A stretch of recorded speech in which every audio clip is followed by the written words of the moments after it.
Hi guys, जैसा कि last episode में हमने देखा कि श्रेक स्कूल और कैंगुई स्कूल के बीच मैच शुरू हो गया था और अब श्रेक स्कूल से टैंग शैन और कैंगुई स्कूल से जियाओ फैंग लड़ने आए थे। जियाओ फैंग के ऊपर पहले से ही गुस्सा सवार था क्योंकि उसे लगता था कि टैंग शैंग हाओ वू को पसंद करता है।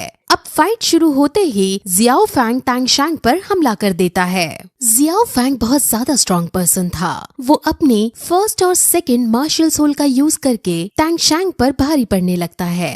टैंग शैंग ब्लू सिल्वर प्लांट की मदद से उसे कई बार जकड़ने की कोशिश करता है, लेकिन जियाओ फैंग हर बार अपनी समझदारी और अपने इमेंस पावर का यूज करते हुए टैंग शैंग की ब्लू सिल्वर प्लांट को तोड़ देता है। जियाओ फैंग जो अपनी सोल पावर से बने हुए ब्लेड्स छोड़ रहा था वो बहुत स्ट्रॉन्ग थे।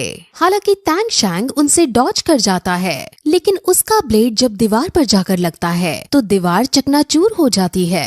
अब जियाओ फैंग टैंग शैंग को बुरी तरह से पीटने लगता है। टैंग शैंग बीच बीच में उस पर भारी पड़ता है, लेकिन हर बार जियाओ फैंग टैंग शैंग से बचकर उस पर अटैक करने लगता है। सब डरने लगते हैं क्योंकि ये टैंग शैंग की पहली हार होने वाली थी। अब फिर फाइट के बीच जियाओ फैंग को और ज्यादा गुस्सा आ जाता है और वो अपने विंग बाहर निकालकर अब एयर कॉम्बैट करने लगता है। अब उसकी इस कॉम्बैट का नाम gale devil wolf with 36 continuous chops है और जो भी अभी तक इस टेक्निक के ओपोनेंट में हुआ है वो हमेशा हारा है। अब टैंग शैंग को पता चल जाता है कि वो हारने वाला है, इसलिए अब वो अपना आखिरी हथियार यूज करने का डिसाइड करता है। टैंग शैंग अपनी सेकेंड मार्शल सोल जो कि हाओ तियान हैमर है उसको बाहर निकालकर उससे डिफेंस कर लेता है। उसके पास हाओ तियान हैमर देखकर सब बहुत शॉक होते हैं और सब समझ जाते हैं कि टैंग शैंग और कोई नहीं बल्कि टैन हाओ का ही बेटा है। टैन हाओ को पूरा कॉन्टिनेंट जानता है क्योंकि टैन हाओ एक बहुत बड़ा ग्रैंड सोल लैंड मास्टर था। अब ये बात जब मार्शल सोल के आदमी जिसका नाम सलस है उसको पता चलती है तो वो तुरंत अपने एक आदमी को बुलाता है और उसके कान में कुछ कहता है। निंग रोंग रोंग के फादर सलस को नोटिस कर लेते हैं और वो समझ जाते हैं कि सैलिस कुछ गलत करने वाला है। वही रिंग के अंदर जियाओ फैंग अपनी इस टेक्निक का यूज करके टैंग शैंग पर कई अटैक करता है, लेकिन टैंग शैंग एयर रैंडम हैमरिंग का यूज करके उस पर काउंटर अटैक कर देता है।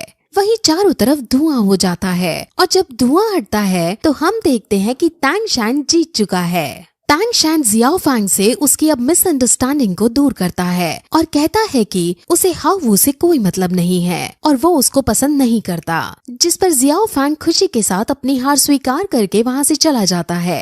अब टैंग शैंग भी काफी घायल हो चुका था और उसके दोस्त अब टैंग शैंग को उठाकर वापस ले जाते हैं। एम्परर अब वहाँ आता है और इन क्वालिफाइंग टीम में से 15 टीम को फाइनल में भेज देता है। वो श्रेक स्कूल को स्पेशल कांग्रेट्स करता है क्योंकि श्रेक स्कूल एक भी मैच नहीं हारा होता है। प्रिंस जू भी वहाँ आकर इन सभी को ग्रीट करते हैं। वहीं दूसरी तरफ हम ग्रैंड मास्टर को देखते हैं जो घोड़े पर सवार होकर जल्दी जल्दी कहीं जा रहे थे और फिर थोड़ी देर बाद डीन अर्लोंग के पास आता है और अर्लोंग गुस्सा हो रही थी क्योंकि ग्रैंड मास्टर ने उसके लिए एक लेटर छोड़ा था जिसमें लिखा था कि वो उस लड़की से मिलने जा रहा है। डीन उसे समझाते हैं कि वो टैंग शैंग के लिए कुछ स्पेशल चीज लाने गए हैं और उसे ग्रैंड मास्टर पर भरोसा रखना चाहिए, लेकिन अर्लोंग अब भी अपने दिल को काबू नहीं कर पा रही थी और टेंशन में आ रही थी। अब फिर सभी स्कूल के बच्चों को लेने के लिए रॉयल आर्मी आती है और वो उनको मार्शल सोल सिटी के अंदर ले जाने लगती है। अब फाइनल्स मार्शल सोल सिटी के अंदर ही होने वाला है, जिस वजह से सभी टीम्स रॉयल आर्मी के साथ वहाँ जाने लगती हैं। वहीं दूसरी तरफ हम एक लड़की को देखते हैं जो एक पैलेस के अंदर थी और वो अपने 2 आदमियों को ये ऑर्डर दे रही थी कि तुम्हें इस पर्सन को जान से खत्म करना है। वही सारे बच्चे जो रॉयल आर्मी के साथ जा रहे थे वो गाड़ी में बैठकर कई सारी बातें करते हैं।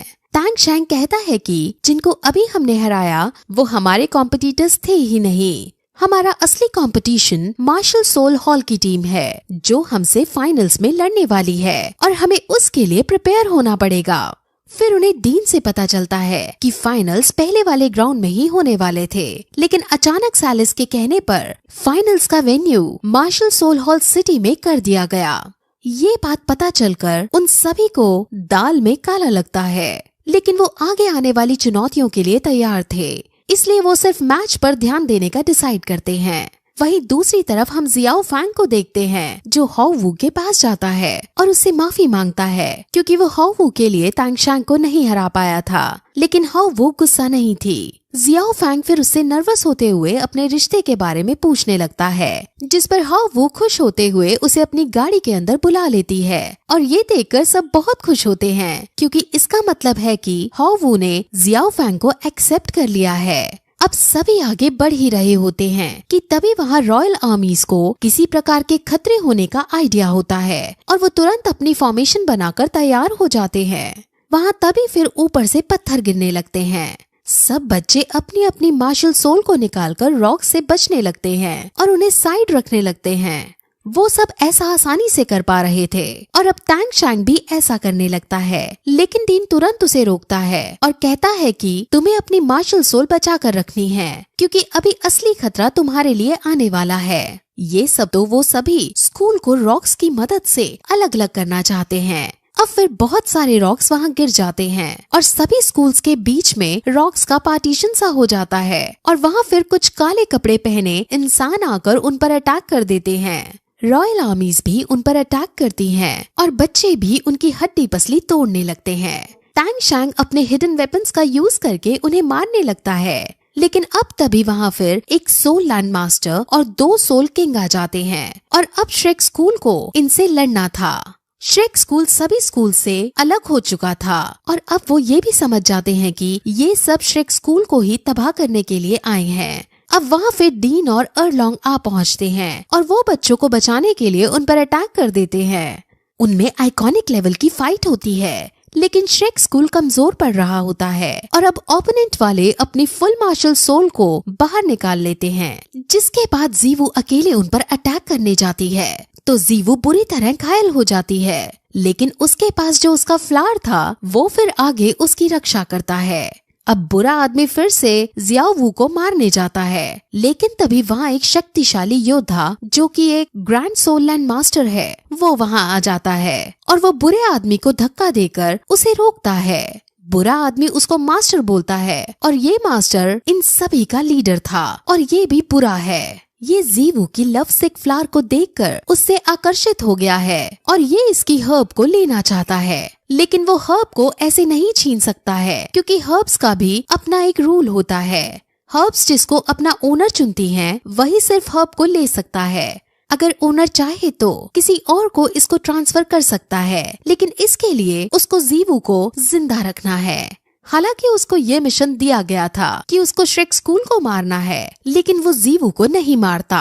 अब उसके आदमी श्रेक स्कूल के बाकी लोगों को मारने के लिए आगे बढ़ते हैं, लेकिन वो पाते हैं कि मिस्टर दाई के पास भी एक खास हर्ब है। सोल लैंड मास्टर अब मिस्टर दाई के पास भी आते हैं और वो उसको देखकर समझ जाते हैं कि उसने भी एक खास हर्ब खाई होती है। अब वो इस हर्ब का फायदा अपने लिए करना चाहता था और उसे पता था कि इस हर्ब को लेने के बाद कल्टीवेट किया जाए तो इंसान कितना स्ट्रांग हो जाएगा। इसलिए वो मिस्टर दाई को अपना डिसाइपल बनने का ऑफर देता है और कहता है कि अगर तुम मेरे डिसाइपल बनोगे तो मैं तुम्हारी जान बख्श दूंगा।